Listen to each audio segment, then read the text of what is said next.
ಆನೆ ಕಾಟದಿಂದನೇ ಸಕಲೇಶಪುರ ಜನ ಒದ್ದಾಡ್ತಾ ಇದ್ರು. ಇದಕ್ಕೆ ಆನೆ ಬಂದಾಯಿತು, ಕಾಟ ಕೊಟ್ಟಾಗಿದೆ, ಚಿರತೆ ನಾನು ಬರ್ತೀನಿ ರೀ ಅಂತ ಅದು ಕೂಡ ಶುರು ಮಾಡ್ಕೊಂಡಿದ್ಯಾ. 15 ದಿನಗಳಾಯಿತು ಚಾಲಾಕಿ ಚಿರತೆ ಕಣ್ಣಾಮುಚ್ಚಾಲೆ ಆಟ ಶುರುವಾಗಿದೆ. ಚಿರತೆ ಬಂದರೆ ಏನು ಅಂದರೆ, ಈಗ ಆನೆ ಬಂದರೆ ಬಹುತೇಕ ಸಂದರ್ಭಗಳಲ್ಲಿ ಬೆಳೆ ಹಾನಿ ಮಾಡೋದು ಜಾಸ್ತಿ. ಅಕಸ್ಮಾತ್ ಸಿಕ್ಕಿದ್ರೆ ಮನುಷ್ಯರು ಸಾಯಿಸಬಹುದು. ಚಿರತೆ ಬೆಳೆ ಹಾನಿ ಎಲ್ಲ ಇಲ್ಲ. ಅಕಸ್ಮಾತ್ ಮನುಷ್ಯರು ಸಿಕ್ಕಿದ್ರೆ, ಪ್ರಾಣಿ ಸಿಕ್ಕಿದ್ರೆ, ಕುರಿ ಸಿಕ್ಕಿದ್ರೆ ತಿನ್ನಬಹುದದು. ಈ ಥರ ಸಮಸ್ಯೆಗಳು ಎದುರಾಗ್ತಾ ಇದೆ. ಅರಣ್ಯ ಇಲಾಖೆ ಒಂದಲ್ಲ ಅಂತ 8 ಬೋನ್ ಇಟ್ಟಿದೆ. ಚಿರತೆನ ಹೇಗಾದರೂ ಮಾಡಿ ಈ ಒಂದು ಬೋನಿಗೆ ಹಾಕಬೇಕು ಅಂತ.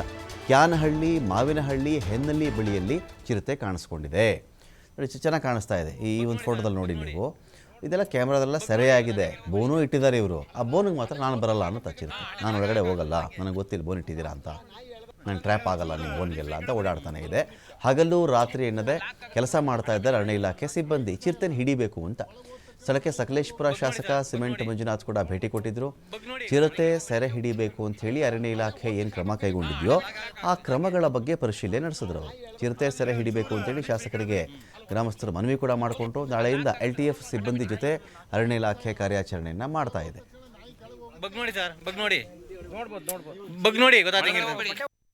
ಹೋಗಿದೆ ಅಂತ ಹೇಳಿ ನ್ಯೂಸ್ ಬೆಳಗ್ಗೆ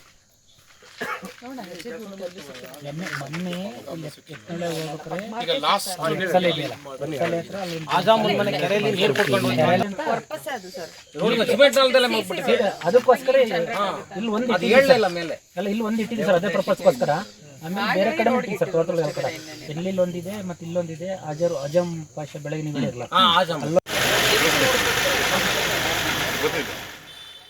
ಇಟ್ಟಿಸ್ಕೊಳ್ಳಿಕ್ಕೆ ಇದೀಗ ಪ್ರಕಾಶ್ ಇದ್ದಾರೆ. ಪ್ರಕಾಶ್, ಅಂದಾಜು ಎಷ್ಟು ವರ್ಷ ಈ ಒಂದು ಚಿರತೆಗೆ? ಈಗ ಈ ಚಿರತೆ ಆಗಲಿ, ಹುಲಿ, ಸಿಂಹ ಆಗಲಿ, ಒಂದು ಅದ್ರ ನಡುವಿನ ಒಂದು ಸಾಮ್ಯತೆ ಏನಿರುತ್ತೆ ಅಂತ ಹೇಳಿದ್ರೆ, ಅವುಗಳಿಗೆ ಬೇಟೆ ಆಡೋದು ಕಷ್ಟ ಆದಾಗ, ಅವುಗಳಿಗೆ ಏಜ್ ಆದಾಗ, ಅಥವಾ ನಗರೀಕರಣ ಜಾಸ್ತಿ ಆದಂತೆಲ್ಲ ಅವುಗಳ ವಾಸಸ್ಥಾನ, ಅವುಗಳೊಂದು ರೇಡಿಯಸ್ ಅಂತ ಇರುತ್ತೆ.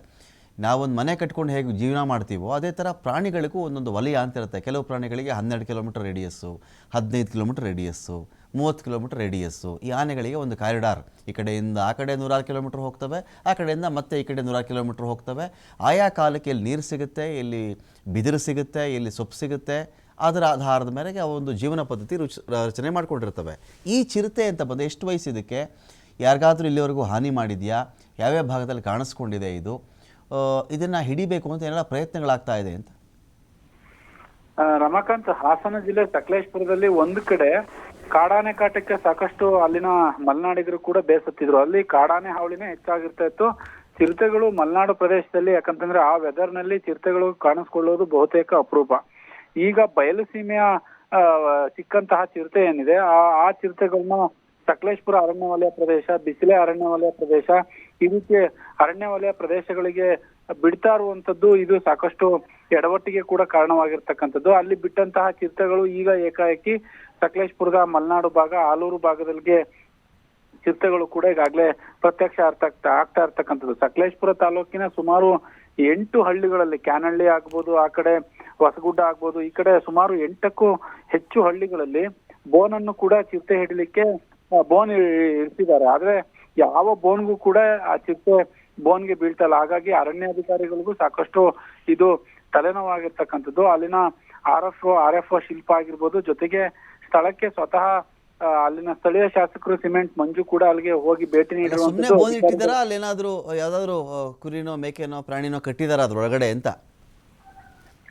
ಇಲ್ಲ, ಅಲ್ಲಿ ನಾಯಿಯನ್ನು ಕೂಡ ಕಟ್ಟಿದ್ದಾರೆ ಅನ್ನುವ ಮಾಹಿತಿ ಲಭ್ಯವಾಗಿರ್ತಕ್ಕಂಥದ್ದು. ಅದನ್ನ ಕಟ್ಟಿ ಚಿರತೆಯನ್ನ ಹಿಡಿಲಿಕ್ಕೆ ಸಾಕಷ್ಟು, ಅದು ಒಂದಲ್ಲ ಎರಡಲ್ಲ 8 ಹಳ್ಳಿಗಳಲ್ಲಿ ಕೂಡ ಬೋನನ್ನು ಇಟ್ಟಿದ್ದಾರೆ. ಯಾವ ಬೋನ್ಗೂ ಕೂಡ ಚಿರತೆ ಬೀಳ್ತಲ್ಲ. ಆದ್ರೆ ರಾತ್ರಿ ಹೊತ್ತು ಪ್ರತ್ಯಕ್ಷ ಆಗ್ತದೆ. ಅಲ್ಲಿ ಸ್ಥಳೀಯ ಪ್ರಾಣಿಗಳ ಮೇಲೆ, ದನಕರುಗಳ ಮೇಲೆ ಅಟ್ಯಾಕ್ ಮಾಡುವಂಥದ್ದು, ನಾಯಿಗಳ ಮೇಲೆ ಅಟ್ಯಾಕ್ ಮಾಡಿರುವಂಥದ್ದು, ಈ ರೀತಿಯಾದಂತಹ ಕೆಲಸ ಮಾಡ್ತದೆ. ಹಾಗಾಗಿ ಎಲ್ಲೋ ಒಂದ್ ಕಡೆ ಆನೆ ಕಾಟ ಅದಕ್ಕೆ ಹೈರಾಣಾಗಿದ್ದಾರೆ. ಈಗಾಗಲೇ ಮತ್ತೆ ಚಿರತೆ ಕಾಟ ಆರಂಭವಾಗಿದೆ ಅಂತ ಅಂದ್ರೆ ಇದು ಮಲೆನಾಡಿಗರಿಗೆ ಸಾಕಷ್ಟು ತಲೆನೋವಾಗಿರ್ತಕ್ಕಂಥದ್ದು.